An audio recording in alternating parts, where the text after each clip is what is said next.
મિત્રો આપ જોઈ શકો છો કે અહીંયા એક ટ્રાન્સફોર્મર છે અને આ ટ્રાન્સફોર્મરની ઉપરથી તમને આજે બતાવવાની કોશિશ કરીશ કે કઈ રીતના તેની રચના હોય છે ઉપરની સાઈડથી. અહીંયા આ નવું ટ્રાન્સફોર્મર આવેલું છે, એટલે આમાં જૂનું છે પરંતુ નવું બે લાગેલા છે અને આ ત્રીજું ટ્રાન્સફોર્મરની જરૂરિયાત લોડ પ્રમાણે પડી એટલે ચાર્જ કરવાનું થશે. એટલે તેની પહેલાં આપણે વિડીયો બનાવીને બતાવી દઉં કે કઈ રીતના ટ્રાન્સફોર્મરની ઉપરથી રચના હોય છે. તો સૌથી પહેલાં તો ટ્રાન્સફોર્મરને અહીંયાથી કનેક્ટ થશે તેના જમ્પર દ્વારા. એના જમ્પર દ્વારા અહીંયા કનેક્ટ થશે. 66,000 વોલ્ટેજ આપવામાં આવશે. આ છે એ એલ છે, લાઇટનિંગ એરેસ્ટર. ત્યારબાદ તેના જમ્પર ત્યાંથી અહીંયા લાગશે. એલ એટલા માટે લગાવેલા છે કે ટ્રાન્સફોર્મરને કોઈ ઇક્વિપમેન્ટને કોઈ નુકસાન ન થાય અને કોઈ વીજળી કોઈ કારણસર પડે કરે તો તેનો કરંટ ગ્રાઉન્ડ થઈ જાય અને ઇક્વિપમેન્ટને કંઈ નુકસાન ન થાય, ટ્રાન્સફોર્મરને કંઈ ડેમેજ ન થાય એટલા માટે એલ લાગેલા છે. તો સૌથી પહેલાં તો અહીંયા જમ્પર લાગશે. અહીંયા 66,000 વોલ્ટેજ એન્ટર થશે તો તેનું આ બુશિંગ છે. આ બુશિંગને એચવી સાઇડનું બુશિંગ કહેવાય, એટલે કે હાઈ વોલ્ટેજ બુશિંગ. તો અહીંયા લીડ દ્વારા લાગશે. એક લીડ અંદર અને એક અંદર મેઇન ટેન્કની અંદર. આ મેઇન ટેન્ક કહેવાય, ટ્રાન્સફોર્મરની આ મેઇન ટેન્ક છે. તો બુશિંગ દ્વારા પાવર અંદર જશે. ત્રણેય બુશિંગ RYB ત્રણેય ફેઝના. આ સાઈડમાં છે બંને સાઈડ રેડિએટર જે કુલિંગ સિસ્ટમનું કામ કરે છે. તો આપ જોઈ શકો છો કે ટોપ એન્ડ બોટમ બંને જગ્યાએથી લાગેલ એટલે કે કનેક્ટ હોય છે. ઓઇલ અંદરથી આવી રીતને સર્ક્યુલેટ થતું હોય છે. બંને સાઈડ ટ્રાન્સફોર્મરને લાગેલું હોય છે. ત્યાં જોઈ શકો છો આપ કુલિંગ માટે. તો તેને કહેવાય છે રેડિએટર. ત્યારબાદ આપ જોઈ શકો છો કે ઉપર આવી રીતના બોલ્ટવાળું એક પતરું મારેલું છે. ઘણી જગ્યાએ જોવા મળેલું આપ જોઈ શકો. અહીંયા પણ ત્યાં પણ બે નાના છે અને તેની ઉપર લખેલું છે. આપ જોઈ શકો છો કે એર રિલીઝ પ્લગ, એટલે કે ટ્રાન્સફોર્મરને જે અંદર છે ઓઇલ ભરવામાં આવે છે તેનો એર નીકાળવા માટે કરી એર રિલીઝ પ્લગ તે આપેલો છે.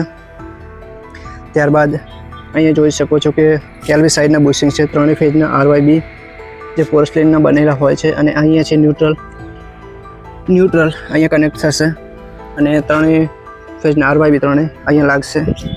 આ એક જાડો રોડ ટાઈપનો આપેલો છે. અહીંયા એચવી સાઈડ કેવું હોય છે કે તે એક લીડ આપેલી હોય છે અને અહીંયા એક જાડો રોડ આપેલો હોય છે, કારણ કે અહીંયા આપ જોઈ શકો આ જાડો પટ્ટો જ ત્યાં લગાવવાનો હોય છે જે બોલ્ટ દ્વારા એટલે કે સ્ક્રૂ દ્વારા ફિટ થશે.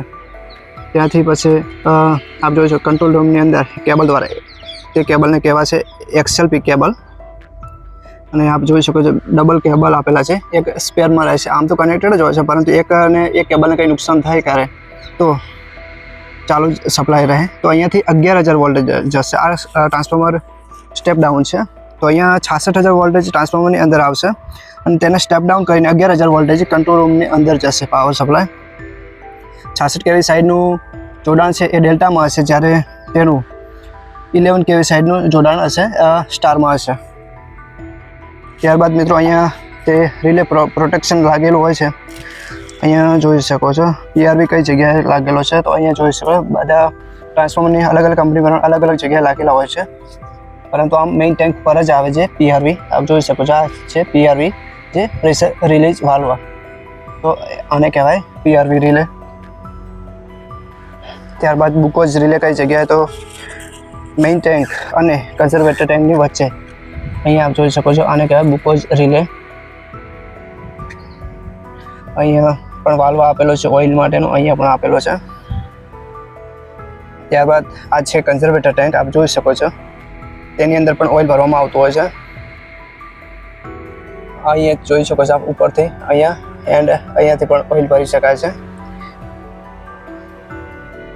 ઓઇલને નીકાળવા માટેનો વાલ્વ અહીંયા જોઈ શકો છો આપ. એ વાલ્વ ઓઇલ નીકળવા માટેનો તે સાઈડ. ત્યારબાદ અહીંયા પણ આપ જોઈ શકો છો ત્યાંથી એક પાઇપ નીચે ઉતરે છે જે સિલિકા જેલ છે, જે પેજને અંદર ન જવા દે એના માટે કરીને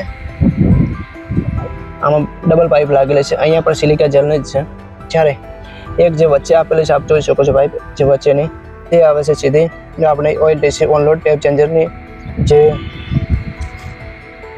આપ જોઈ છે તેમને બતાવી દીધું કે ત્યાં કઈ રીતનું હોય છે.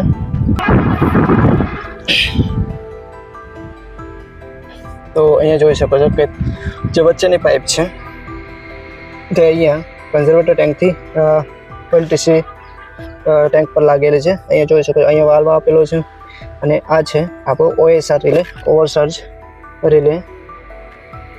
જોઈ શકો છો તે આ ઓવરસર્જ રિલે છે. ત્યારબાદ ઓએલટીસી ટેન્ક પર પણ એક રિલે આવે છે, બીજો પ્રેશર રિલીઝ વાલ્વ જેને કહેવાય છે એ PRV. તો એક મેઇન ટેન્ક પર આવે છે અને એક આ ઓએલટીસી ટેન્ક પર પણ આવે છે, એટલે કે ઓનલોડ ટેપ ચેન્જરની ટેન્ક પર પણ આવે છે આ PRV રિલે. તો PRV રિલે ટોટલી ટેન્ક પર ટ્રાન્સફોર્મરની અંદર બે આવતા હોય છે, એક ઓએલટીસી ટેન્ક પર અને એક મેઇન ટેન્ક પર આવે છે. જે આપણે સિલિકા જેલનું કીધું તે અહીંયા આપ જોઈ શકો છો, જે કન્ઝર્વેટર ટેન્કથી ઉપરથી નીચે આવતી હોય છે. તો મિત્રો આવી રીતના ઉપરથી નીચે જે પણ જે ઉપર ખાસ આપણે દેખાયું નથી તે આપણે બતાવી દીધું. અને નીચેની સાઈડ શું હોય છે તેના વિશે તો આપણે પહેલાં પણ મેં વિડીયો બનાવીને મૂકી દીધેલો છે. તો અહીંયા પણ આપ જોઈ શકો છો કે આવી રીતના ટ્રાન્સફોર્મરની જે મિડલ સાઈડથી જોવામાં આવે તો આવી રીતના દેખાતું હોય છે. ગ્લુકોઝ રિલેની પાઇપ છે અહીંયા આપ જોઈ શકો છો કે મેઇન ટેન્કની ઉપર જ લાગેલી છે અને PRVની જે PRV રિલે છે તેની મેઇન ટેન્ક ઉપર જે PRV રિલે છે તે અહીંયા પણ લાગેલો છે, આપ જોઈ શકો છો. તો મેઇન ટેન્કની ઉપર જ ખાસ રિલે લાગેલા હોય છે, ગ્લુકોઝ રિલે અને અહીંયા PRV રિલે આ છે. અને આપ જોઈ શકો છો કે જે ગ્લુકોઝ રિલે છે તેના ત્રણેય ફેઝ આપ જોઈ શકો, ત્રણેયને RYB ત્રણેય ફેઝમાં કનેક્ટેડ હોય છે. અહીંયાથી આપ જોઈ શકો છો આ ગ્લુકોઝ રિલે એની મેઇન ટેન્કની ઉપર તેમજ અહીંયા પાઇપ દ્વારા જેની અંદર ઓઇલ જ હોય છે, જે અહીંયા આપ જોઈ શકો ત્રણેય ફેઝની અંદર આવી રીતના કનેક્ટેડ છે. તો આવી રીતના તે ઉપરની સાઈડ સિસ્ટમ સેટ કરેલી હોય છે.